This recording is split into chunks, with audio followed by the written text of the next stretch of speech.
y eso es lo que hace de que la convierta a esas aleaciones que tienen más del 40% de oro en una aleación de tipo 4. Y las que tienen paladio, y el paladio, al igual que el platino, le aumenta la dureza y tiene un efecto blanqueador para sacarle esa coloración amarilla que va a tener producto de incorporación de tanta cantidad de oro.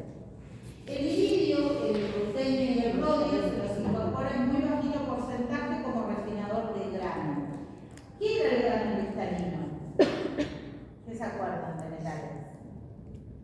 Nada. Nada.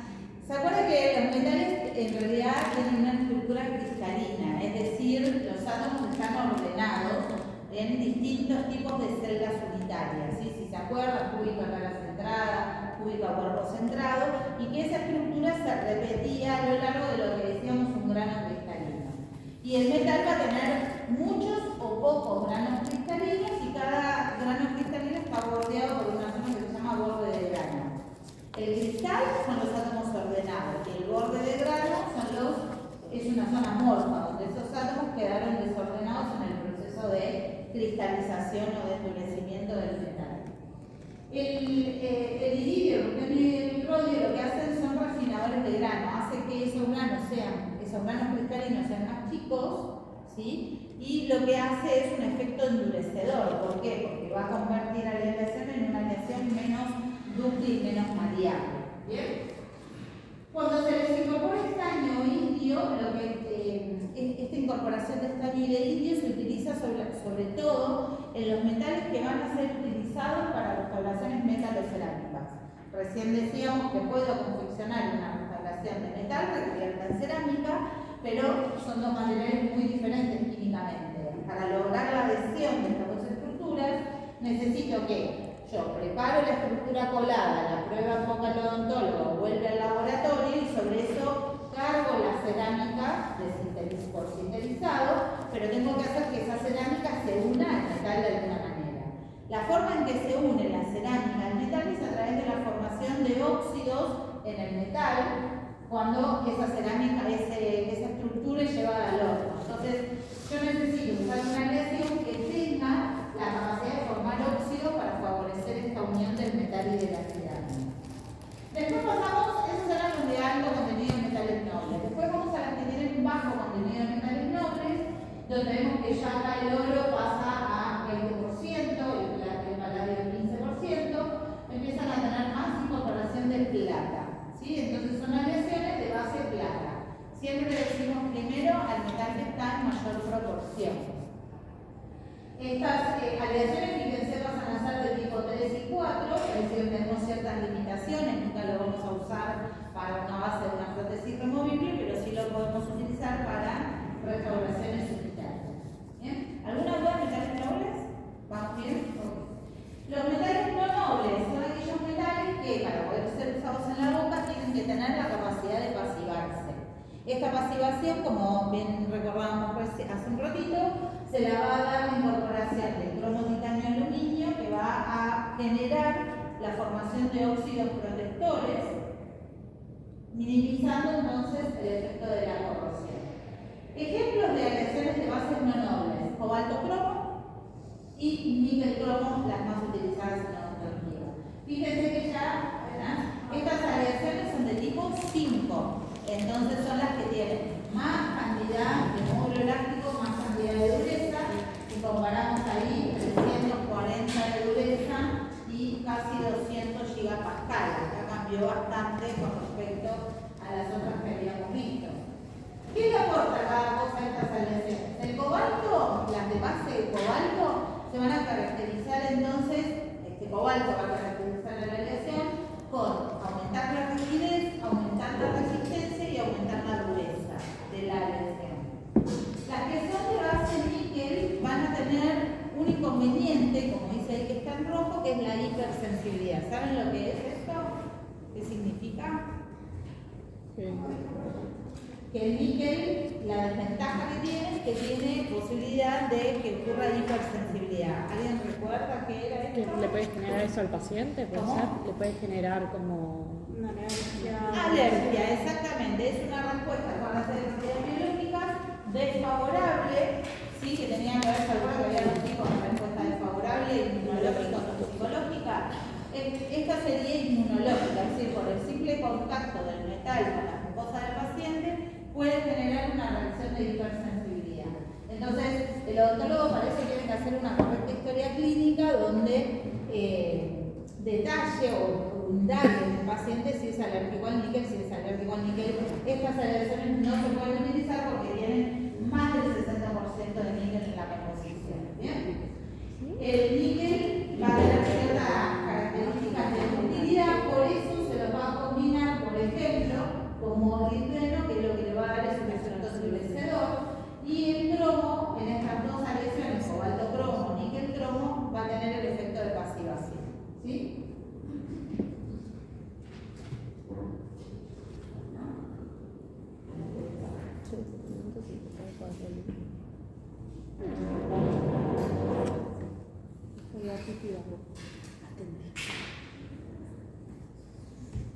Bueno, ahora vamos a detenernos un poquito más a hablar sobre las aleaciones de cobalto cromo y níquel cromo, porque son las que más utilizamos en odontología, a pesar de que hay otras, pero bueno, estas les paso más rápido porque lo vimos recién.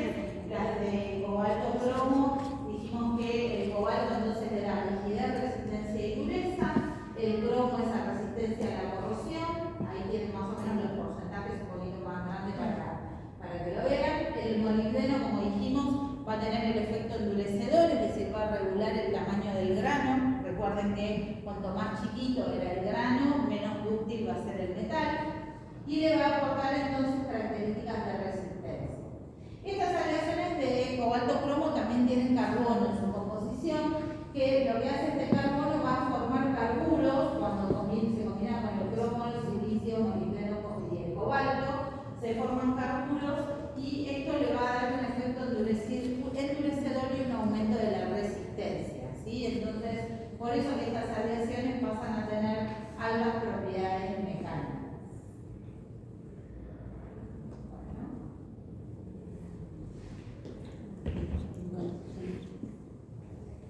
Y otros componentes como el berilio, que tiene que estar en muy bajo porcentaje, de hecho hay una tendencia a que el berilio no se utilice en las aleaciones ya que tiene algún nivel de toxicidad para su manipulación, hierro, manganeso y silicio que le van a aportar distintas propiedades.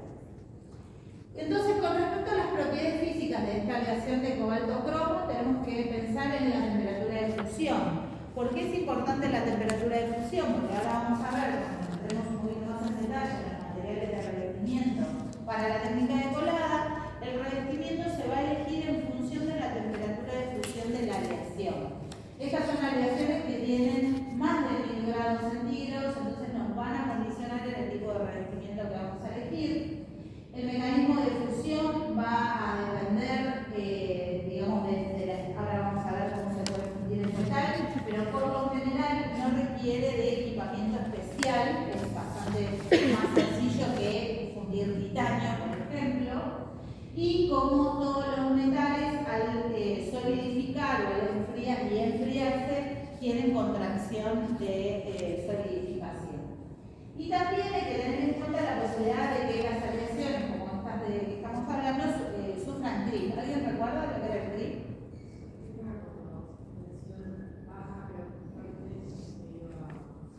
Sí, bien. Cuando te corrijo un chiquitín, es cuando aplico tensiones o cargas o materiales que son inferiores al límite proporcional, pero generan una deformación permanente. ¿Sí? Con respecto a la densidad, son materiales, a diferencia del oro, de muy baja densidad. ¿Qué es lo que permite esto? Entonces, confeccionar prótesis de gran volumen, ¿sí? Y que al paciente no le pese esa restauración. Pero la técnica de colada en los materiales menos densos se complica un poco. ¿Por qué? Porque en la técnica de colada, por el método de centrífuga para inyectar el metal fundido dentro del aro de colada, el material que sea menos denso va a ser el más difícil justamente de inyectar dentro de ese aro de colada. Un material que es más denso en la fuerza centrífuga por su propia densidad va a hacer que llegue mejor a todos los espacios de esa cámara de colada. ¿Sí? Con respecto a la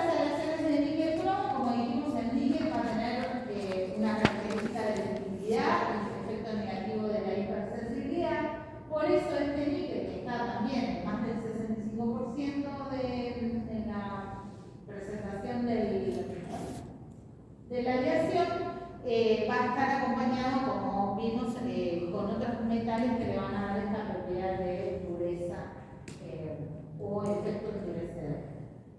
¿Alguna duda hasta acá? De cobalto, cromo, níquel, cromo. El titanio, sí, en realidad las aleaciones que se utilizan, sobre todo para confeccionar estructuras sobre implantes, es una aleación a base de titanio que tiene aluminio y tiene vanadio, ¿sí? Por eso la fórmula es titanio 6, aluminio 4, vanadio, ¿sí? Estas aleaciones de titanio, aluminio, vanadio, el titanio, como ven, están casi en un 90%, va a tener o le va a otorgar a la aleación la alta resistencia, son aleaciones de o el titanio es de baja densidad, por eso podemos hacer estructuras de gran volumen, no esas férula que veíamos recién, y que no sea una estructura pesada que pueda generar algún tipo de efecto negativo sobre los implantes. Su alta cantidad de titanio lo hace muy resistente a la corrosión y es muy biocompatible. De hecho, piensen que los implantes son de titanio, de grado 4, son titanio puro, ¿sí? Se acompaña de aluminio porque el aluminio lo que le va a dar es un aumento de la resistencia y el vanadio le va a dar cierto nivel de ductilidad. Va a tener también hierro, oxígeno dentro de su composición para tener más resistencia y menor deformación, menor elongación. ¿Qué problema tenemos o qué características desde el punto de vista de las propiedades físicas tiene el aluminio? Que tiene una temperatura de fusión mucho más elevada, fíjense que estamos hablando alrededor de los 1750 grados. Podemos diferenciar lo que es el titanio comercialmente puro, esa CP significa comercialmente puro, y la aleación a base de titanio, aluminio y vanadio. Necesitamos de equipamiento especial, ¿sí? Ya no podemos con el soplete que hacemos la fusión del níquel cromo, del cobalto cromo, necesitamos de equipamiento especial, por eso no todos los laboratorios tienen esta posibilidad de trabajar con aleaciones de titanio. Se necesita trabajar en un ambiente vacío e inerte porque la combinación con el oxígeno puede generar alguna alteración durante la técnica de colada y su alta capacidad de reacción